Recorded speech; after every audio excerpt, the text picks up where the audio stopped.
মায়ের দোয়ায় কি হওয়া যায়? আজ আমি আর তুমি মায়ের দোয়া নিতে চাই না। ও এলাকার যুবক, এখন আমি আর তুমি মা বাবার দোয়া নিয়ে চলতে চাই না। মনে হয় যেন আমি নিজে নিজে কি হয়ে গেলাম। মায়ের খেদমত করতে গিয়া ওয়াইসুল কর্নি কে আল্লাহ ওলি বানায়া দিলেন। মায়ের দোয়ার বদৌলতে আল্লাহ বাইজিদ বুস্তামিন ওলি বানায়া দিলেন।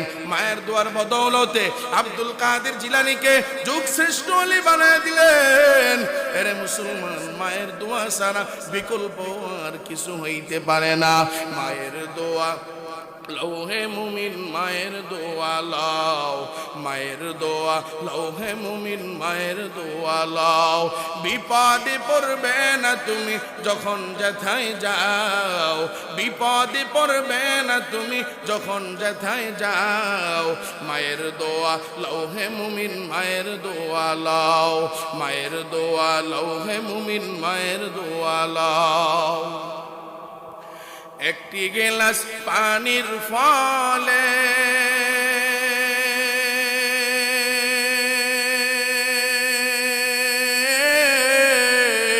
বাইজিদের কুলে তুলে, একটি গেলাস পানির ফলে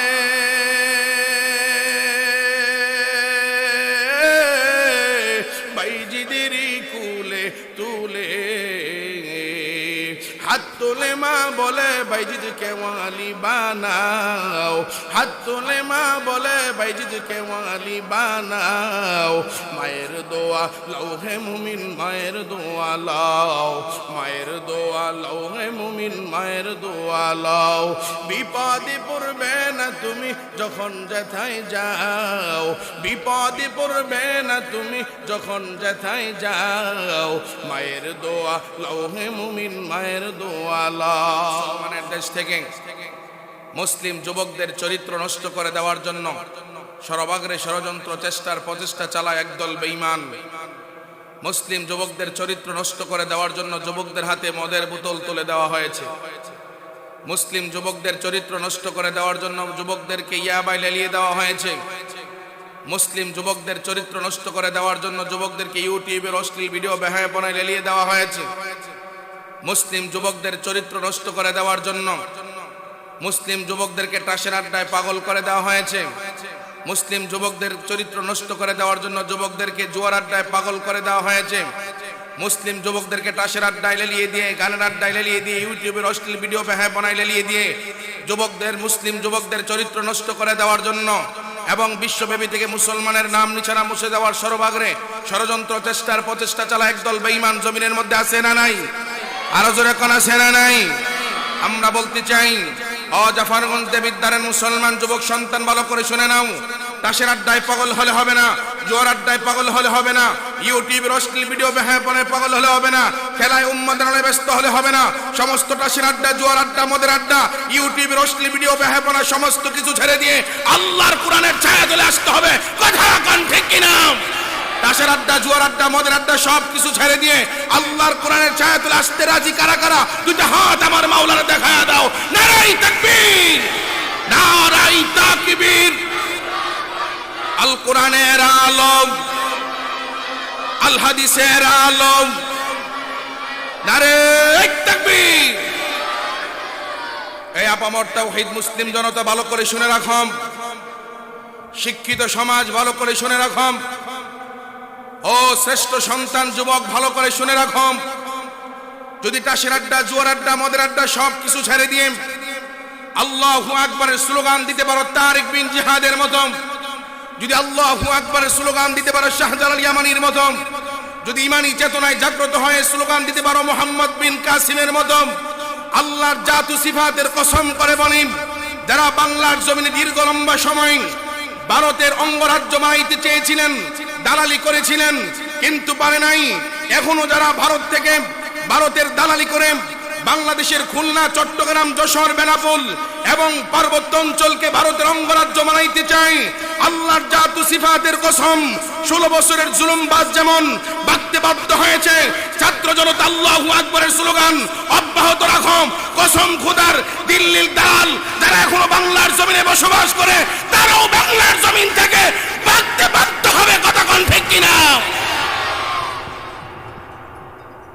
প্রিয় মুসলমান ভাইয়েরা আমার, আমরা আরামে ঘুমাই, অনেকে বলি বাংলাদেশ স্বাধীন হয়ে গেছে। এই কথা বলি না বলেন? কিন্তু দুঃখের সাথে বলতে হয়, এমন একটা সময় গিয়েছে বাংলার জমিনে যখন আমরা হকের কথাগুলো মানুষের সামনে বলতে পারি নাই। কথা বলতে গেলেই বাধার বিপত্তি। ওয়াজ মাহফিলের উপর 144 জারি করা হতো।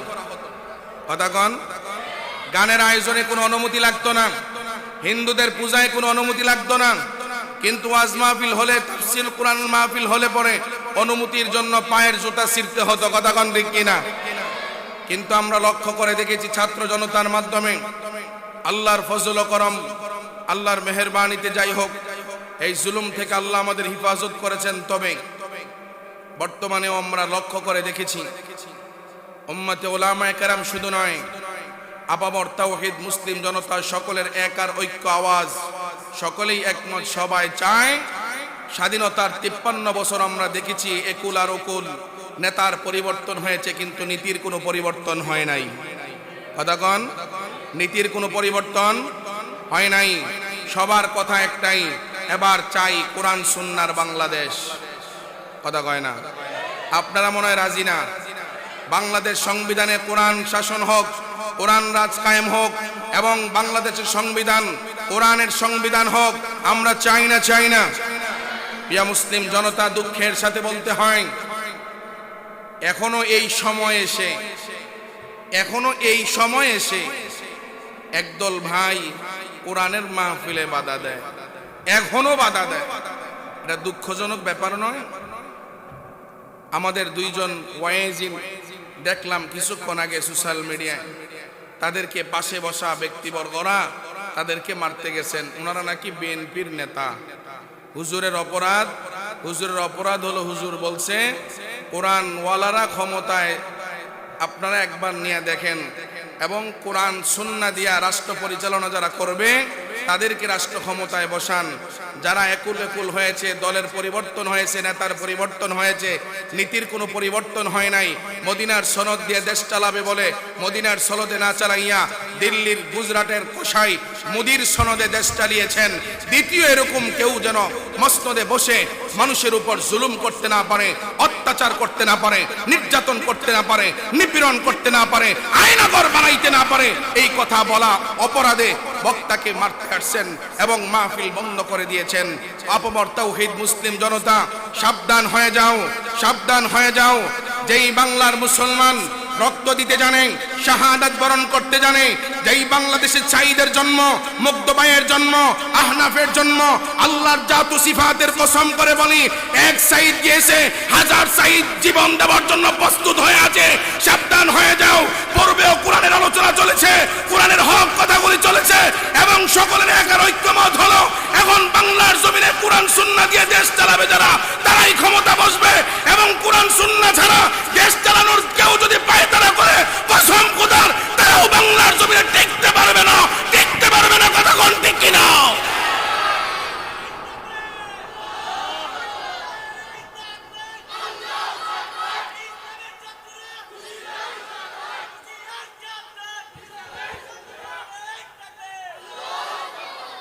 আরো দুঃখ ও পরিতাপের সাথে বলতে হয়,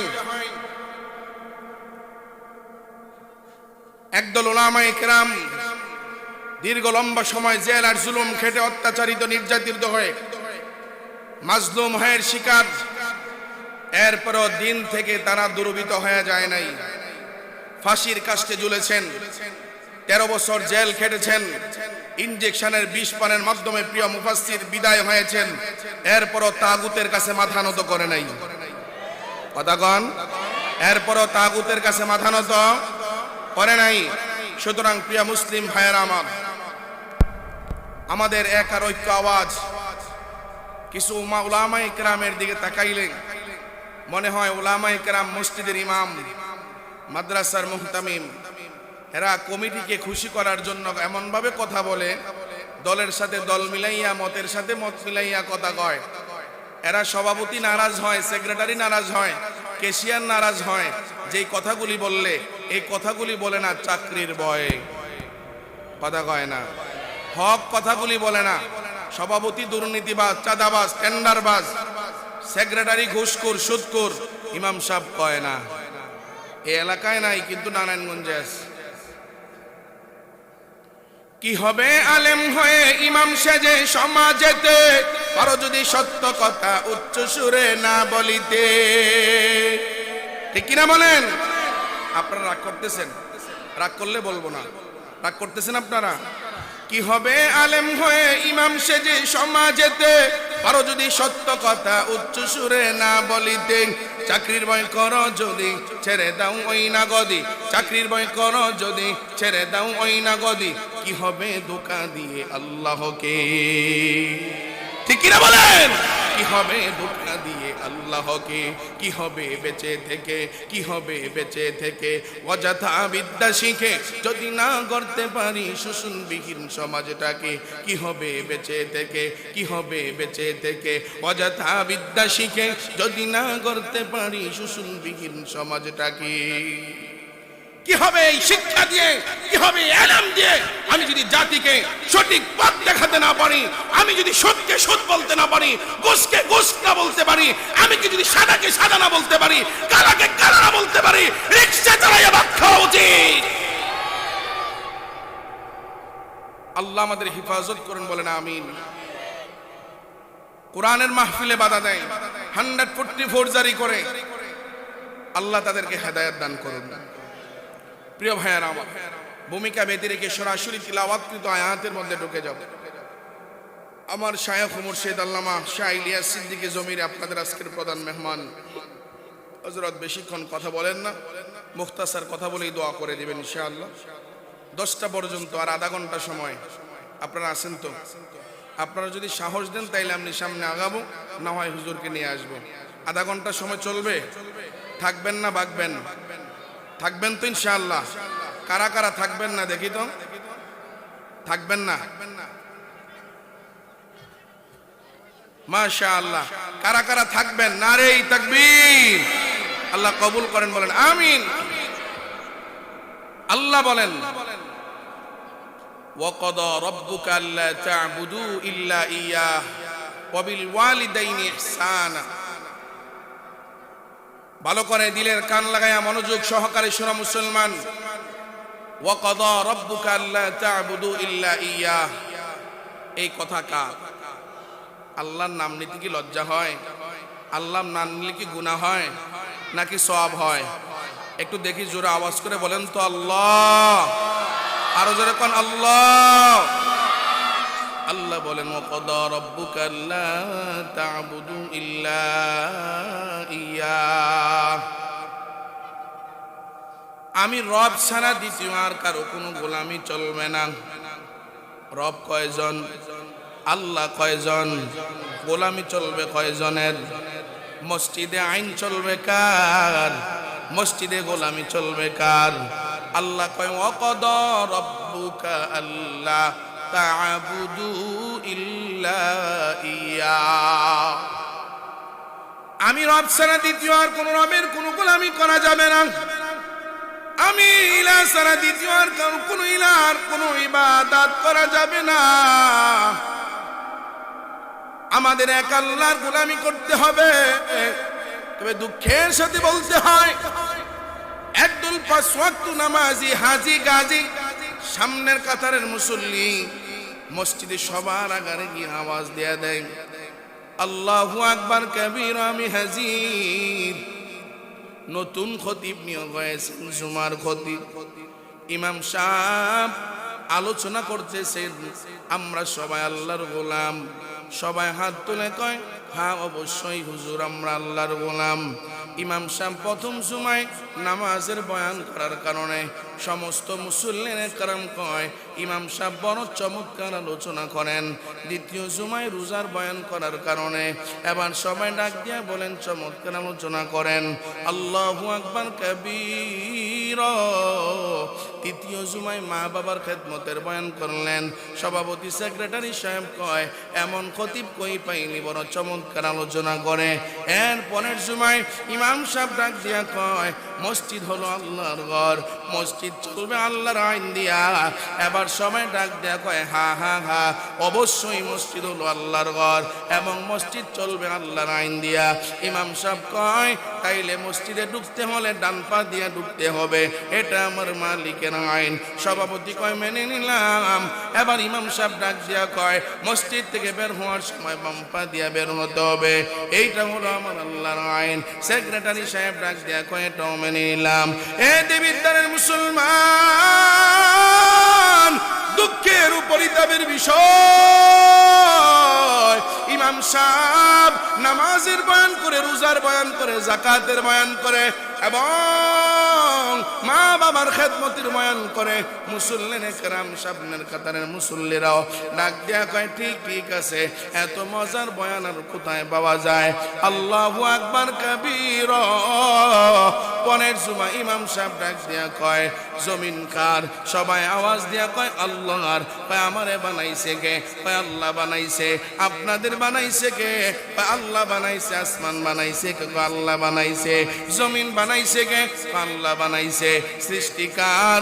বলে আল্লাহর। এবার ইমাম সাহেব ডাক দিয়া কয় আল্লাহ লাহুল খালকু ওয়াল আমর, আল্লাহ লাহুল খালকু ওয়াল আমর।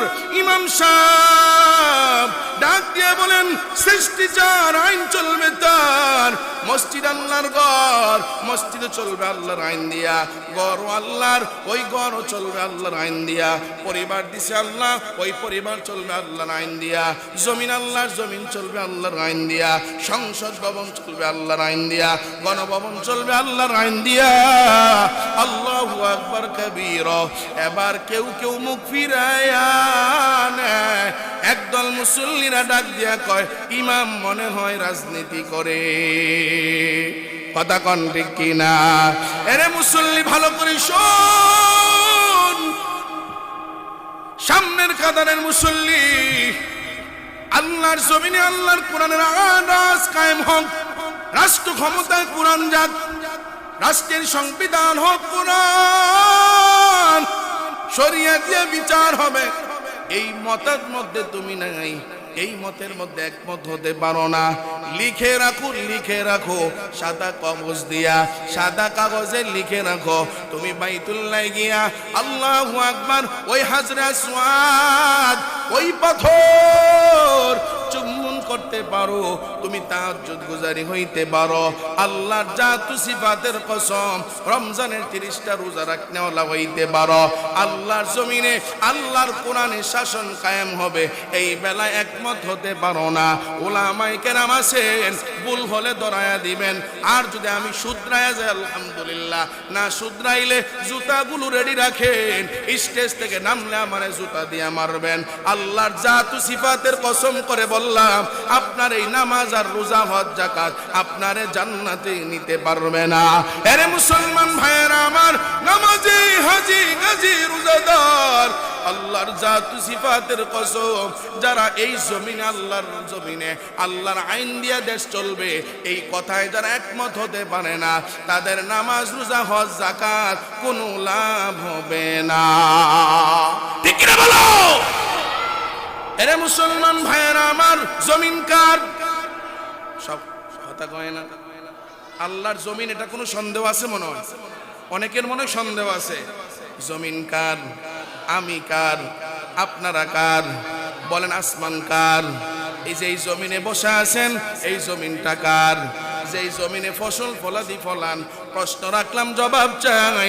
ও শিক্ষিত সমাজ, আধা ঘন্টা সময় আর 25 মিনিট সময়, প্রশ্ন রাখলাম জবাব চাই। যেই ফসলগুলো আপনারা জমিনে ফলান, ওই জমিনের মালিক কে? আমারে আপনারে খাওয়াই কে? আমারে আপনারে পড়াই কে? আমার সন্তানের মালিক কে? আর আওয়াজ করেন আমাদের সকলের মালিক কে?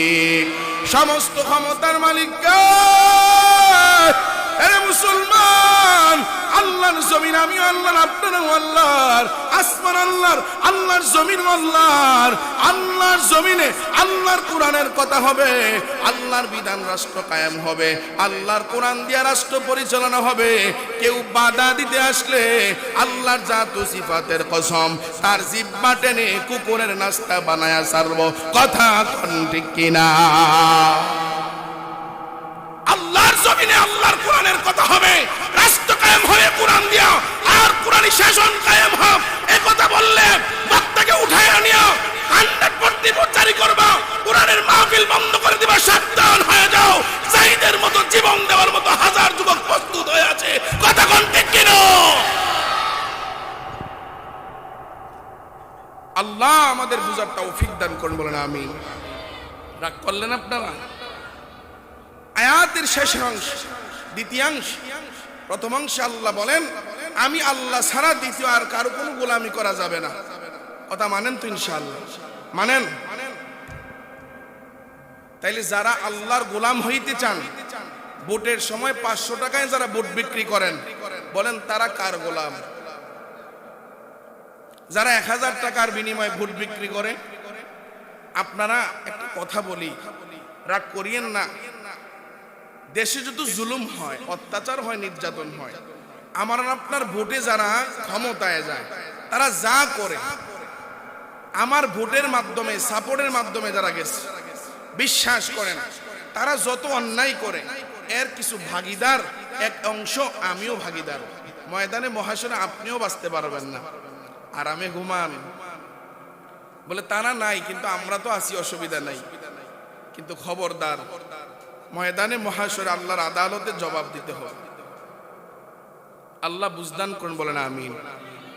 500 টাকার বিনিময়ে ভোট বিক্রি করবো তো, 1000 টাকার বিনিময়ে কোরআন সুন্নাহ দিয়ে দেশ চলবে ইনশা। আরো জোরে করে ইনশা। আল্লাহ বুঝদান করেন, বলেন আমিন। এদিকে আমার আলোচ্য বিষয় নয়। আল্লাহ বলেন ওয়াবিল ওয়ালিদাইনি ইহসানা, পিতামাতার প্রতি ভালো ব্যবহার করো। এই আয়াতের পরের অংশে আল্লাহ বলেন, কথা কার? আরো জোরে কোন? আল্লাহ। ওয়াবিল ওয়ালিদাইনি ইহসানা, পিতামাতার প্রতি ভালো ব্যবহার করো। ইম্মা ইয়াবলুগান্না ইনদাকাল কিবারু আহাদুহুমা আও কিলাহুমা ফালা তাকুল লাহুমা উফ। আল্লাহ বলেন তোমার পিতামাতা যখন উভয়ে, একজনে অথবা উভয়ে যখন বার্ধক্যে চলে যায়, তাদের সাথে খারাপ আচরণ করিও না। গতকালকে এক মাহফিলে গিয়েছিলাম, মাহফিল কমিটির আবদার, হুজুর একটু মা বাবার ব্যাপারে আলোচনা করবেন, সন্তানেরা মা বাবার সাথে বেয়াদবি করে। আমি বলেছিলাম, বলেন কাঁঠাল গাছ লাগাইলাম আমি, ফল খাবে আরেকজন, এটা তো হইতে পারে না। আম গাছ লাগাইছি আমি, আম খাবে আরেকজন, আম বলবে আমি এই মালিকের না আরেক মালিকের, এটা হইতে পারে না।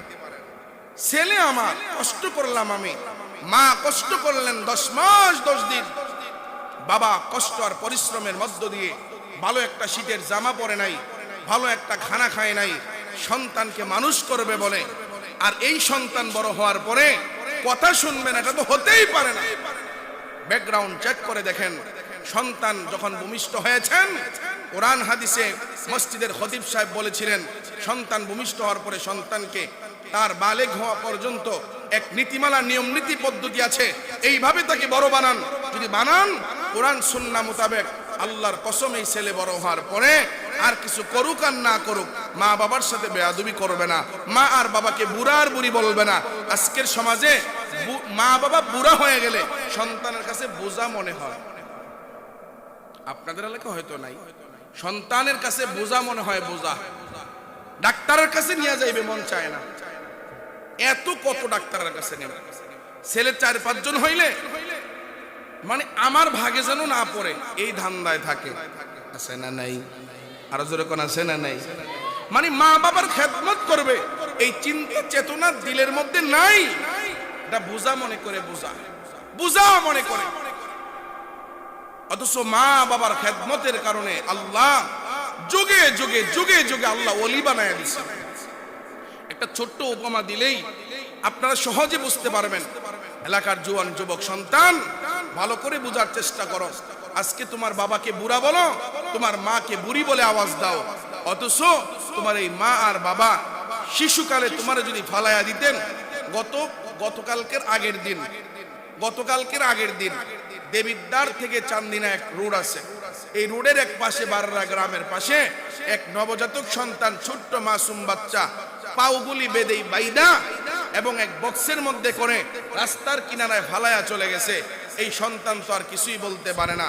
ও মুসলমান ভাইয়েরা আমার, এমন একটা সময় আমার আপনার গিয়েছে, এই সন্তান তো বড় না যে চাকরি করে বাসায় ফিরতেছে তারা ডাকাত দইরা মারছে, ব্যবসায়ীরা ডাকাতি করতে গিয়া তারে মাইরা ফেলছে। নবজাতক সন্তান হয়তোবা কোনো মা বাবা অথবা এরকম কোন জালেম মা বাবা তারে ফালায়া দিছে। কথা কোন ঠিক কিনা? ও মুসলমান ভাইয়েরা আমার, আর তুমি যখন ছোট্ট ছিলাম, আমার মা আর বাবা যদি আমারে তোমারে ফালায়া দিত, কসম খোদার সেদিন আমার আর তোমার কোনো শক্তি থাকতো না, ছিল না, কথা বলার মতো ভাষা নাই। যদি আমারে আর তোমারে ফালায়া দিত, বারংবার হাসপাতালে নিয়ে গেছে, ডাক্তারে ট্রিটমেন্ট করিয়েছে, মা অসুস্থ ওদিকে তাকায় নাই, বাবা অসুস্থ ডাক্তারের কাছে যাওয়ার প্রয়োজন, দরকার নাই, আমার ছেলের জন্য ঔষধের দরকার, আমার ছেলেরে ডাক্তারের কাছে নিয়ে যাও। বাবা সরকারি হাসপাতালে ডাক্তার দেখায়, ছেলেরে কয় না হবে না, কুমিল্লা MBBS দেখাইতে হবে। কথা কোন ঠিক কিনা? আর এমন ছেলে মেয়ে বড় হওয়ার পরে মা বাবারে বোঝা মনে করে। বোঝা ছোট্ট একটা উপমা দিয়ে যায়, ভালো করে শুনে রাখো মুসলমান। নবীর যুগের একজন মানুষ করুন নামক এলাকার এক সন্তান, নাম হলো, আমরা অনেকে মনে করি ওয়াসকুরুনি, আল্লাহর একজন ওলি, নাম হলো তার ওয়াইসুল করনি। বলেন নাম কি তার? ওয়াইসুল করনি। নবীর যুগের মানুষ, মুসলমান ভালো করে শুনেন, নবীর যুগে যারা ঈমান আনছে, নবীর যারা দেখছে তারা সাহাবী। কিন্তু ওয়াইসুল করনি নবীর যুগের মানুষ, ঈমানও আনছে, কিন্তু নবীরে দেখতে পারবে, এরপরও দেখতে পারে নাই। নবীর যুগের মানুষ হইয়াও ঈমান আনার পরও সাহাবী না। কি আজীব ব্যাপার! করুন নামক এলাকায় তার বাড়ি, নাম হলো ওয়াইসুল করনি। নবীর আদর্শ দেখে কালেমা পড়ে মুসলমান হয়ে গেছে। একবার কি সুবহানাল্লাহ বলা যায়? আর একটু জোরে বলেন সুবহানাল্লাহ। ওয়াইসুল করনি মুসলমান হয়ে গেছে। কিছুদিন পরে তার মনের মধ্যে প্রেম জাগছে, প্রেম। হাইরে, মদিনাওয়ালা নবী, এত দামি নবী, তিনার আদর্শ দেখে আমি মুসলমান হয়ে গেলাম, তার কথা শুনেই আমি দূর থেকে মুসলমান হয়ে গেলাম, তার নুরানি চেহারাটা আমার দেখতে একটু মন চায়, আমি মদিনায় যেতে চাই। তবে একটা পত্র লিখছে, রসুলের দরবারে এক পত্র লিখছে, লেখা পত্র পাঠাইছে রসুলের দরবারে। ইয়া রাসূলুল্লাহ, ইয়া হাবিবাল্লাহ, আমার বাড়ি করুন নামক এলাকায়, আপনি থাকেন মদিনায়। এই করুন নামক এলাকা থেকে মদিনা হাজার হাজার মাইল দূরে। আমি যদি ওই করুন নামক এলাকা থেকে মদিনায় যাই, তাহলে দীর্ঘ লম্বা এক সময় কেটে যাবে। ও নবী, আমি আপনার আদর্শের কথা শুনি না, আপনার কথা শুনে আমি কালেমা পড়ে মুসলমান হয়ে গেলাম। ও নবী গো, হঠাৎ করে আমার দিলের মধ্যে প্রেম জাগছে, প্রেম। কেমন নবী! দূর থেকে তার কথা শুনে আমি ইসলাম গ্রহণ করে ফেললাম, তার উপরে ঈমান আনয়ন করে ফেললাম। ওই নবীর একবার না দেখলেই না হয়। আল্লাহু আকবার কাবীরা। ও নবী, ও এলাকার যুবক সন্তানেরা, আজ মা আর বাবারে বুড়া বুড়ি বলে আওয়াজ দাও, বোঝা মনে করো, মা বাবার খেদমত করতে চাও না। যুবক সন্তান, পাউগুলি আগাইয়া দাও, পাও ধরে বলে যাই, একটু দিলের কান লাগাইয়া শুনে যাও। মার খেদমত করতে চাও না, বাবার খেদমত করতে চাও না। ওয়াইসুল করনি রসুলের কাছে পত্র লিখছেন, ইয়া রাসূলুল্লাহ, ইয়া হাবিবাল্লাহ, আমি দূর থেকে আপনার কথা শুনেই ঈমান আনলাম, আপনার উপরে এক আল্লাহর গোলাম হয়ে গেলাম। 360 মূর্তির আমি দেবদেবীর পূজা বন্ধ করে দিলাম, গাছের পূজা বন্ধ করে দিলাম, মাছের পূজাও বন্ধ করে দিলাম, এক আল্লাহর গোলাম হয়ে গেলাম। ওগো নবী, নবী, আমি আপনার চেহারা মুবারক একবার দেখতে চাই। এই কথা বলে আওয়াজ দিলেন আর নিচে দিয়ে লিখে দিলেন। কিন্তু সমস্যা হলো এক জায়গায়, ও নবী আমার, আমি আপনার সাথে দেখা করতে যাব, মন চাই, হৃদয়ে কাঁদে, দিল কান্না করে। তবে কথা হলো আমার একজন মা আছে, আমার একজন মা আছে, বিদ্যা মা। এই মা আমার ভাগে পড়ছে। আমার মা আমার ঘরে খায়, আমার ঘরে থাকে। আমার মা অতিও বিদ্যা হওয়ার কারণে আমার মা বিছানার মধ্যে প্রস্রাব পায়খানা করে দেয়। ঘন্টায় ঘন্টায় এগুলো আমি পরিষ্কার করতে হয়, পরিচ্ছন্ন করতে হয়। আমার মা নিজে বাথরুমে যাইয়ে প্রস্রাব পায়খানা করতে পারে না।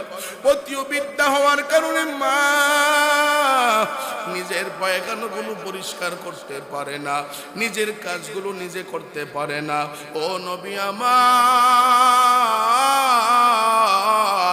আপনার দেখতে বড় মন চায়, কিন্তু আমার এদিক দিয়া অতি বিদ্যা মা আমার ঘরে। আমি আমার মার রাইখা কেমনে যাই? আমি গেলে আমার মায়ের কি হবে? এখন নবী, আমি আপনার কাছে পরামর্শ চাই, পরামর্শ। আপনি এখন আমারে পরামর্শ দেন, বলেন এখন এই মুহূর্তে আমি কি আমার মার ফালাইয়া আপনার সাথে দেখা করতে আসব, নাকি কি আমার মায়ের কাছে থাকব? নবী প্রশ্নটা পাইয়া, পত্রটা পাইয়া পত্রের উত্তর দিয়ে দিলেন, সাথে সাথে জবাব দিয়া লিখে পাঠাইয়া দিলেন। ও আল্লাহু আকবার কাবীরা, ও ওয়াইসুল করনি আমার পাগল, ও নবীর আশিক, করুণ নামক এলাকায় তোমার বাড়ি। ওই দূর থেকে আসার কোনো প্রয়োজন নাই, আমি নবীর দেখার দরকার নাই। ও ওয়াইসুল করনি, আমার প্রেমে পাগল হইয়া তুমি আমারে দেখতে চাও, আমার কথা শুই না, আমার আদর্শের কথা শুই না, আখলাকের কথা শুই না, তুমি এক আল্লাহর গোলাম হয়ে গেছো, তুমি আমার উপরে ঈমান আনছো, অসুবিধা নাই। তবে তোমার মায়ের খেদমত করো, মায়ের খেদমত। আমি নবীর সাথে দেখা করার কোনো দরকার নাই। একবার কি জোরে চিল্লায় বলা যায় সুবহানাল্লাহ? খেদমতে মা দর পে দর কুন সুবহ শাম, তাকে বাসি দরুদ আলম নে কুনাম। খেদমতে মা দর পে দর কুন খুতিয়ার, তাকে বাসি দরুদ আলম বখতিয়ার। ও এলাকার যুবক সন্তান, মা বাবাকে বুঝা বুঝা বলে মনে হয়, মা বাবারে বুড়া বুড়ি বলে আওয়াজ দাও। আমার নবী জানা দেয়, মা বাবার চেহারার দিকে কেউ যদি নেক নজরে তাকায়, আমার নবী পয়গম্বর রহমাতুল লিল আলামিন জানায়া দেয়, একটা কবুল উমরা হজের সওয়াব বান্দার আমল নামায় আমার আল্লাহ দান করে দেয়। আর জোরে কোন সুবহানাল্লাহ। এরে মুসলমান, নবী বলে দিলেন আমার সাথে দেখা করার দরকার নাই, তুমি তোমার মায়ের খেদমত করো। আমার সাথে দেখা করার দরকার নাই, তুমি তোমার মায়ের খেদমত করো। একবার কি জোরে চিল্লায়া বলা যায় আল্লাহু আকবার? নবীর যুগের মানুষ নবীর উপর ঈমান আনছে, কিন্তু সাহাবী না। কি আজীব ঘটনা, কি আশ্চর্যের ঘটনা! ওয়াইসুল করনি নবীর যুগের মানুষ, কিন্তু সাহাবী না। এবার ওয়াইসুল করনি পত্র পাইয়া নবীর কথা মতো মায়ের খেদমত করা আরম্ভ করে দিলেন। সুবহানাল্লাহ। মনোযোগ আছে আপনাদের? সামনে আগাবো, ঘটনা শেষ করবো। জোরে কোন সুবহানাল্লাহ, জোরে কোন মারহাবা, নারে তাকবীর। এরে মুসলমান ভাইয়েরা আমার, এবার ওয়াইসুল করনি মায়ের খেদমত করা আরম্ভ করে দিলেন। আমার নবী যখন দুনিয়া থেকে বিদায় হয়ে যাবেন, ওমরে ডাক দেয়া কই, ওমর, ওমর, আমি দুনিয়া থেকে চলে যাওয়ার পরে, বিদায় হয়ে যাওয়ার পরে এই মদিনায় আমি নবীর একজন আশিক, আমি নবী একজন পাগল, আমি নবীর একজন পাগল, নাম তার হলো ওয়াইসুল করনি। ওই করুণ নামক এলাকা থেকে এই মদিনায় আসবে আমি নবীর খোঁজে, আমি নবীর খোঁজে। ওমর, ওই ওয়াইসুল করনি যদি মদিনায় আসে তাহলে তুমি তার কাছ থেকে একটু দোয়া নিও। সুবহানাল্লাহ। কারে কয়? উমরে ডাক দিয়া বলে আমার আপনার নবী। উমরে ডাক দিয়া কয় ওমরকে, ওমরের ব্যাপারে আমার নবী আপনার নবী কয় আমার পরে যদি দুনিয়ায় কোনো নবী হইতেন সেটা হইতেন ওমর, সেটা হইতেন ওমর। আমার আল্লাহ ওমরের মতের উপর আল্লাহ সন্তুষ্ট হইয়া কোরআনে হাকিমে কয়েকটা আয়াত নাজিল করে দিলেন। সুবহানাল্লাহ। ওই ওমরকে আমার নবী আপনার নবী দয়ার নবী মায়ার নবী রহমাতুল লিল আলামিন ডাক দিয়া কয় ওমর আমি নবী চলে যাওয়ার পর ওই করুণ নামক এলাকা থেকে একজন আল্লাহু আকবার কাবীর আমি নবী প্রেমিক একজন ওয়াইসুল করনি আসবে। সে আসলে পরে ওমর তুমি তার থেকে দোয়া নিও। আর এই জামাটা ধরো, এই আমার জুব্বাটা তার জন্য হলো হাদিয়া। আর তুমি তারে সুসংবাদ জানায়া দিবা আল্লাহু আকবার কাবীর সাহাবীরা যেই জান্নাতে থাকবে ওয়াইসুল করনি নবীর যুগে ঈমান আনয়ন করার কারণে আল্লাহু আকবার নবীরে না দেইখা সাহাবী হইতে পারে নাই, কিন্তু মায়ের খেদমতের কারণে সাহাবী হইতে পারে নাই। মায়ের খেদমতের বদৌলতে সুসংবাদ জানায়া দিবা এই সাহাবীরা যেই জান্নাতে থাকবে আমার সাথে ওই জান্নাতে ওয়াইসুল করনিকে আল্লাহ মেহমান বানায়া দিবে। এরে মুসলমান ভাইয়েরা আমার, এরে দেবিদ্বারের যুবক, ওয়াইসুল করনির আশায়, ওয়াইসুল করনির সাথে দেখা করার নেশায় হযরত ওমর রাদিয়াল্লাহু তাআলা আনহু বিরল হয়ে গেলেন। আল্লাহু আকবার কাবীর। হযরত ওমর রাদিয়াল্লাহু তাআলা আনহু যখনই শুনেন ওই করুণ নামক এলাকা থেকে মদিনায় একটা দল আসছে, একটা দল আসছে, তখন হযরত ওমর কাউরে পাঠায় না, নিজে দৌড় মারে, নিজে দৌড় মারে, যাইয়া ডাক দিয়া কয় এ করুণ নামক এলাকা থেকে আপনারা আসছেন? কয় এখানে ওয়াইসুল করনি নামে কেউ আসেনি। কয় না না না, এখানে ওয়াইসুল করনি নামে কেউ নাই। এইভাবে করে কয়েকদিন পর পর যখন করুণ নামক এলাকা থেকে কোনো ব্যবসায়ী কাফেলা অথবা সফরে যখন মদিনায় আসে, আমার নবী আপনার নবী হযরত ওমরের দায়িত্ব দিয়া গেছিলেন। ওমর পাগল পারা হয়ে গেলেন। হযরত ওমর কয়েকদিন পর পর যখন তার কাছে বার্তা দেওয়া হয় করুণ নামক এলাকা থেকে সফরে একদল করুণ নামক এলাকা থেকে সফরে লোক আসছে, তখন দৌড়াইয়া হযরত ওমর রাদিয়াল্লাহু তাআলা মুয়াজির হয়ে যায়। ডাক দিয়া বলে এখানে ওয়াইসুল করনি নামে কেউ আসেনি, ওয়াইসুল করনি নামে কেউ আসেনি। এই কথা বলে আওয়াজ দেয় নাই নাই নাই, ওয়াইসুল করনি নামে কেউ নাই। এদিক দিয়ে ওয়াইসুল করনির আম্মা জান দুনিয়া থেকে বিদায় হয়ে গেছে। ওয়াইসুল করনির আম্মা জান দুনিয়া থেকে বিদায় হয়ে যাওয়ার পর ওয়াইসুল করনি একটা মিনিটও দেরি করে নাই, দাফন কাফন কমপ্লিট করে ওয়াইসুল করনি নবীর খুঁজে মদিনার দরবারে গিয়া হাজির। এবার যখন হযরত ওমর শুনছেন করুণ নামক এলাকা থেকে একটা সফর সঙ্গী দল ওই মদিনার মধ্যে আইসা মেহমান খানায় উপস্থিত, দৌড়াইয়া হযরত ওমর ডাক দিয়া বলেন আপনারা কি করুণ নামক এলাকা থেকে আসছেন? হ্যাঁ আমরা করুণ নামক এলাকা থেকে আসছি। হযরত ওমর ডাক দিয়া কয় ওয়াইসুল করনি নামে কি শুনি, ওয়াইসুল করনি নামে কি শুনি? আমি দীর্ঘদিন পাগল হয়ে আছি, কে এসো ওয়াইসুল করনি? মাঝখান থেকে লাব্বাইক হাজির দিয়া ডাক দিয়ে বলে আমি তো আমিরুল মুমিনিন ও খলিফাতুল মুসলিমিন, আমি তো ওয়াইসুল করনি। এবার ডাক দিয়ে আর দেরি নাই,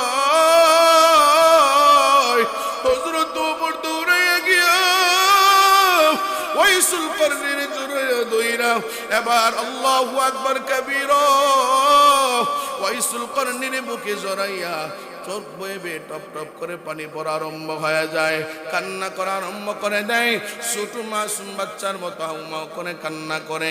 এবার মাসুম বাচ্চার মতো কান্না দেখে ওয়াইসুল করনি ডাক দেয়া কয় খলিফাতুল মুসলিমিন, আপনি কি অর্ধজাহানের শাসক খলিফাতুল মুসলিমিন?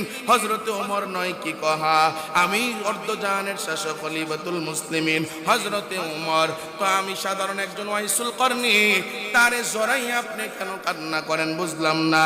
এবার ওয়াইসুল করনির প্রশ্নের জবাব দিয়া ডাক দিয়া বলে, ও ওয়াইসুল করনি, তুমি জানো না তুমি কত দামি, তুমি কত দামি। আল্লাহু আকবার কাবীরা। আমার নবী বিদায় হয়ে যাওয়ার আগে আমার কাছে বলে দিয়া গেছিলেন, তোমারে যখন পাই আমি ওমর যেন তোমার কাছ থেকে দোয়া নেই। আল্লাহু আকবার কাবীরা। এবার ওয়াইসুল করনি বুঝতে পারলেন আমার নবী আর দুনিয়ায় নাই। এবার ওয়াইসুল করনির চোখ বেয়ে টপ টপ করে পানি পররুক্ত করে দেয়। ওয়াইসুল করনি ডাক দিয়ে কই, হযরত ওমর আমার নবী আর কি বলছেন? এবার হযরত ওমর রাসূলের একটা জামা মুবারক, জুব্বা মুবারক, আল্লাহু আকবার কাবীরা, ওয়াইসুল করনির হাতে দিয়া ডাক দিয়া বলেন, এটা রাসূলের জামা, এটা তোমার জন্য হাদিয়া দিয়া গেলেন রাসূল। আল্লাহু আকবার। আর কিছু বলছিনি। ওই রাসূল বলে গেছেন, সাহাবী হইতে পারো নাই, তুমি নবীর যুগে ঈমান আনছো কিন্তু সাহাবী হইতে পারো নাই, নবীরে দেখো নাই, কিন্তু সান্ত্বনার বাণী দিয়া গেছে, তুমি তোমার মায়ের খেদমতের কারণে তুমি নবীর সাথে দেখা করতে পারো নাই, চেয়েছিলে, নবী নিষেধ করেছে মায়ের খেদমত করো, কিন্তু তুমি নবীর কথা শুনছো, তুমি আসো নাই, এজন্য আমি নবী, আমার নবী সুসংবাদ জানায়া গেছে, তোমার সাহাবীরা নবীর সাথে যেই জায়গায় জান্নাতে থাকবে, তুমি ওয়াইসুল করনিকেও আমার নবী সুসংবাদ জানায়া দিছে, তাদের সাথে একসাথে জান্নাতে থাকবা। আর জোরে কোন সুবহানাল্লাহ। মায়ের দোয়ায় কি হওয়া যায়? আজ আমি আর তুমি মায়ের দোয়া নিতে চাই না। ও এলাকার যুবক, এখন আমি আর তুমি মা বাবার দোয়া নিয়ে চলতে চাই না। মনে হয় যেন আমি নিজে নিজে কি হয়ে গেলাম। মায়ের খেদমত করতে গিয়া ওয়াইসুল করনি কে আল্লাহ ওলি বানায়া দিলেন। মায়ের দোয়ার বদৌলতে আল্লাহ বাইজিদ বুস্তামিন ওলি বানায়া দিলেন। মায়ের দোয়ার বদৌলতে আব্দুল কাদের জিলানীকে যুগ শ্রেষ্ঠ ওলি বানায়া দিলেন। এরে মুসলমান, মায়ের দোয়া ছাড়া বিকল্প আর কিছু হইতে পারে না। মায়ের দোয়া লৌহে মুমিন, মায়ের দোয়া লাও, মায়ের দোয়া লৌহে মুমিন, মায়ের দোয়া লাও। বিপদে পড়বে না তুমি যখন যেথায় যাও, বিপদে পড়বে না তুমি যখন যেথায় যাও। মায়ের দোয়া লৌহে মুমিন, মায়ের দোয়া লাও, মায়ের দোয়া লৌহে মুমিন, মায়ের দোয়া লাও। একটি গেলাস পানির ফলে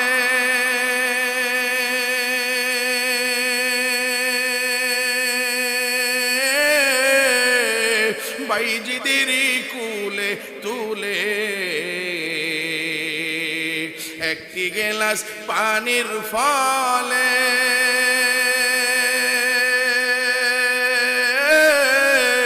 বাইজিদের কুলে তুলে, হাত তোলে মা বলে বাইজিদকে ওয়ালি বানাও, হাত তোলে মা বলে বাইজিদকে ওয়ালি বানাও। মায়ের দোয়া লৌহে মুমিন, মায়ের দোয়া লাও, মায়ের দোয়া লৌহে মুমিন, মায়ের দোয়া লাও। বিপদে পড়বে না তুমি যখন যেথায় যাও, বিপদে পড়বে না তুমি যখন যেথায় যাও। মায়ের দোয়া লৌহে মুমিন, মায়ের দোয়া লাও। যার কারণে বাইজিদের নাম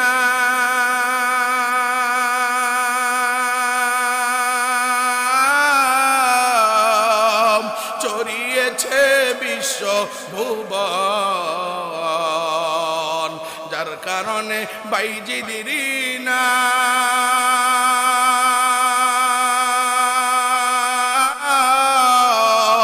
ছড়িয়েছে বিশ্ব ভুবন। ছোট্ট শিশু বাইজিদের মতো সবাই হও, ছোট্ট শিশু বাইজিদের মতো সবাই হও। মায়ের দোয়া লৌহে মুমিন, মায়ের দোয়া লাও। বিপদে পড়বে না তুমি যখন যেথায় যাও, বিপদে পড়বে না তুমি যখন যেথায় যাও। মায়ের দোয়া লৌহে মুমিন, মায়ের দোয়া লাও। মায়ে যখন দোয়া করে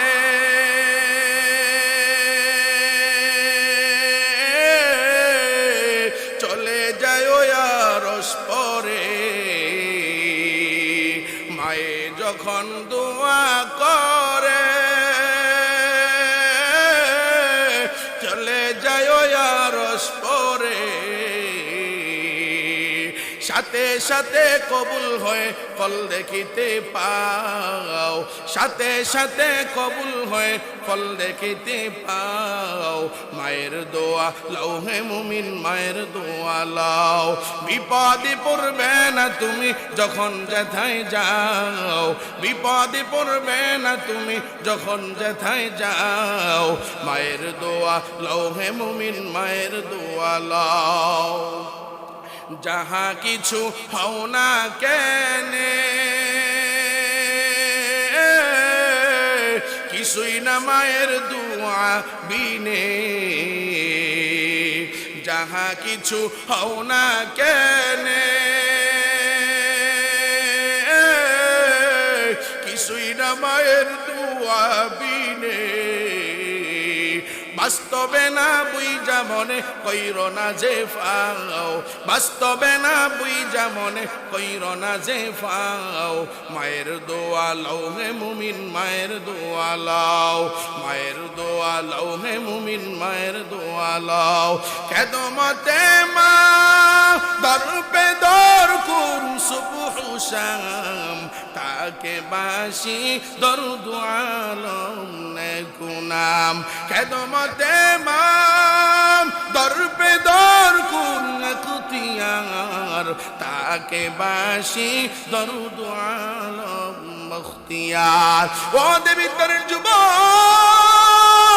পাও গুলে দাও পাও ধরে বলে যায় এ মারে বুড়ি বলে আওয়াজ দিও না বাবারে বুড়া বলে আওয়াজ দিও না এই মার বাবা তোমাকে মানুষ করতে গিয়া বড় বানাইতে গিয়া কি পরিমাণ কষ্ট আর মুজাহাদা পরিশ্রম করেছে তোমার জানা নাই শীতের মৌসুমে তোমার বাবা একটা ভালো সুইটার আর জ্যাকেট কিনে নাই আল্লাহু আকবার কাবীর তোমার দামি এক জ্যাকেট পরাইছে ও পর্দার আড়ালের বোন তোমার বাবাই জিজ্ঞাসা করেছে বিবি আমার ও স্ত্রী আমার তোমার কোন শীতের জামা লাগবে কিনা তোমার মা বলছিলেন না আমার লাগবে না আমার মাইয়ার একটা সুন্দর সুইটার কিনে দেন আল্লাহু আকবার কাবীর এখন শীতের মৌসুম যায় সন্তান তুমি খামা কুমিল্লা সাত্তারার স্ট্যান্ড থেকে দামি দামি জ্যাকেট নাও ওই ইউটিউব থেকে ইন্টারনেট থেকে গুগল থেকে সার্চ দিয়া দামি দামি পোশাক পরো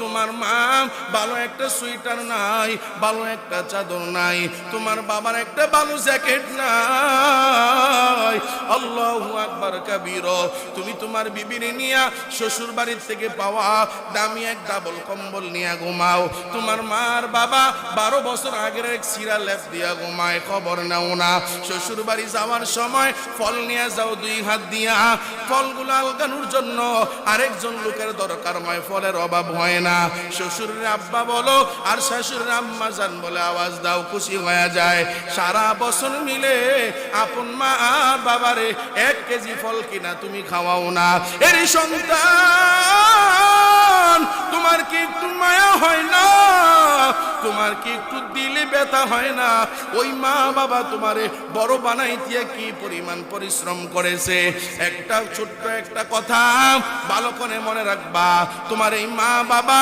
এই গ্রাম্য ভাষায় বলে ক্ষেতের চাকা খেতে ভাঙে লাইলে উঠাইয়া ভাঙে না তুমিও একদিন মা হইবা বাবা হইবা ওই দিন কিন্তু তোমারেও তোমার সন্তান খানা দিবে না আব্বা বলে আওয়াজ দিবে না আম্মা বলে আওয়াজ দিবে না তোমারেও বুড়ার বুড়ি বলে আওয়াজ দিবে ও এলাকার যুবক তোমার মার বাবা কত কষ্ট আর মুজাহাদা করে তোমারে বড় বানাইলেন কেমনে বানাইছে জানুনি তুমি তো মনে করো এখন বড় হয়ে গেছো নিজে নিজে সব করতে পারো এলাকায় দাওয়াতের মেহমান তোমার আব্বা জান তোমার আম্মা জান তোমার মামা খালু আত্মীয় স্বজন সবাইরে দাওয়াত দিলেন তারা দাওয়াতে আসছে আসার পরে এ মুসলমান ও শিক্ষিত সমাজ ভালো করে শুনে নেন প্রশ্ন রাখলাম জবাব চাই বলেন দাওয়াতের আয়োজন হলে সবাইরে খাওয়াইয়া সবার শেষে খায় কে আরো জোরে কোন আপনাদের এলাকায় মনে আগে খায়